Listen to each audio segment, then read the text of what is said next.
Hey everyone, Tony Evans stood before his Dallas congregation last week, with keyboards playing softly in the background and his 4 adult children standing behind him, to announce that nearly 4 years after losing his wife Lois, he was engaged to remarry. God, in his sovereignty, has brought someone into my life, the 74-year-old told the crowd, which broke out in applause. He introduced Oak Cliff Bible Fellowship to his fiancée Carla Crummy, a widow who had lost her husband around the same time as Lois's passing. The announcement came with a sense of both somberness and celebration. "Pray for us," he asked the church, calling it a sensitive and tender time. Evans had been married to Lois for 49 years before she died of cancer at the end of 2019, and the famous preacher described how she had been his partner in life and ministry.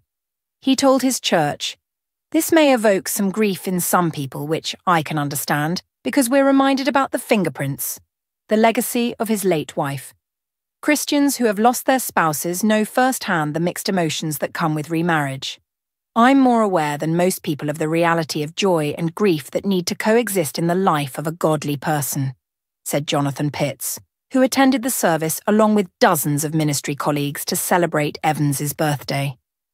Pitts lost his wife of 15 years, Winter, in 2018. She was Evans's niece. "I was there to grieve with those who grieve, but also rejoice with those who rejoice. To rejoice with Dr. Evans that he's found love again and companionship, knowing that that tension is not a problem to be solved, but a tension to be managed," said Pitts, a pastor in Franklin, Tennessee, and the former executive director of Evans's resource ministry, the Urban Alternative. "We, more than all people, should know how to walk in that space with integrity and with peace and with hope." While plenty of churches offer ministries for the bereaved and premarital counseling for new couples, fewer Christian resources are tailored to the unique family dynamics brought about by remarriage after death. Widows and widowers may not anticipate their emotional and spiritual needs as they move into a new relationship, or how their relatives will feel. One of the biggest mistakes people make is they think, "I have to turn off my grief now that I'm married to you and not be sad over my previous partner," said Ron Deal, a marriage and family therapist who serves as the director of Family Life Blended. So when the new partner gives permission to that ongoing expression of grief, we're both free to deal with our past and our loss, and at the same time be making steps forward in our new relationship. The past and the present are not in competition unless you make it a competition. Families' experiences of grief can vary depending on the age, timing, and circumstances around a death. But Deal said people are prone to underestimate how much remarriage will affect their children, even as adults. While grown kids may encourage their mums or dads to find someone after losing their spouse, it can be a challenge for kids when it actually happens. They see a different side of their parent, may worry about the financial implications of the new marriage, and are inevitably reminded of the parent they've lost. Widows and widowers are more likely to have adult children, since the older you are, the more likely you are to have lost a spouse. Well over half of married women over 75 have gone through the death of a husband at some point, according to data from the US Census Bureau. But fewer than 5% of the 1.4 million people whose spouses died were under 45. Pitts was left a single father to 4 daughters when his wife died at just 38, weeks after they moved from Texas to outside Nashville. Together, the Pitts family remembered Winter by lighting a candle to symbolize her presence at holiday meals, telling stories about her, and carrying on her nonprofit ministry for girls like you.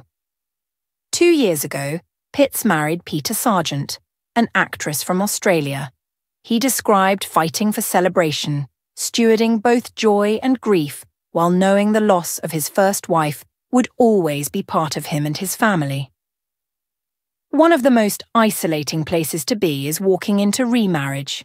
My now wife Peter would say that she became an instrument of grief, but our marriage became an instrument of grief," Pitts said. "What happens is that newness of life together It provokes the grief of everyone not being married to Winter, but all of a sudden now I have a new wife and can't imagine not being with her, he said. Imagine the complication of that for a child or a mother-in-law or a father-in-law or even your own feelings around it. It's so confusing.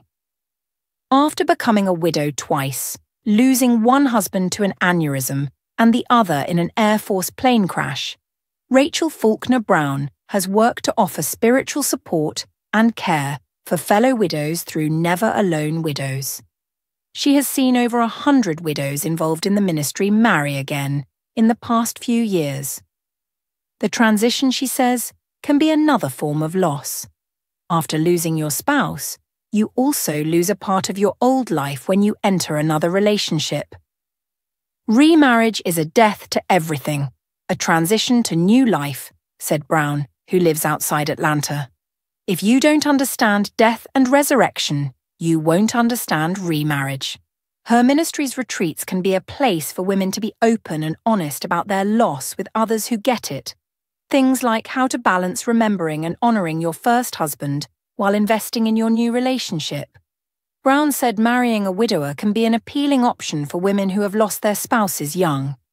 That's the quintessential, you get me, you understand me, you feel safe option, she said. But there are way more widows than widowers. Widowers don't stay single as long. Christian Resources by Robert DeVries and Susan Zonnebelt Smeen, a Calvin Theological Seminary professor emeritus and clinical psychologist who married after losing their first spouses in the 1990s, emphasized the importance of working on intentional goals through the grieving process. They include accepting the reality of a spouse's death, processing emotions, storing away memories, discovering an identity outside of the previous marriage, and reinvesting in a new normal. Goodbye is difficult to say. You will say it hundreds of times to all the various aspects of life you shared with your spouse, they write in their book From We to Me.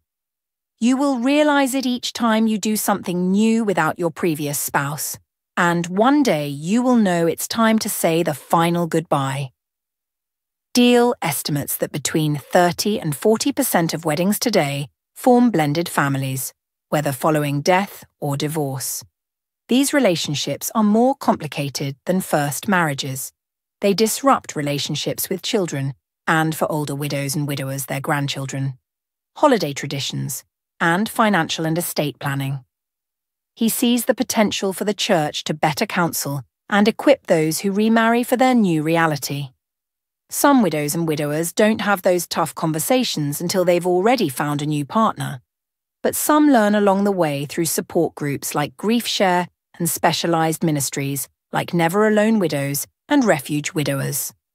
Outside of organized groups, Pitt found himself connected with fellow widowers through mutual friends and fellow pastors. He knows how difficult the journey can be, but believes, by God's grace, it's something people can get through and also flourish in. Thanks for watching.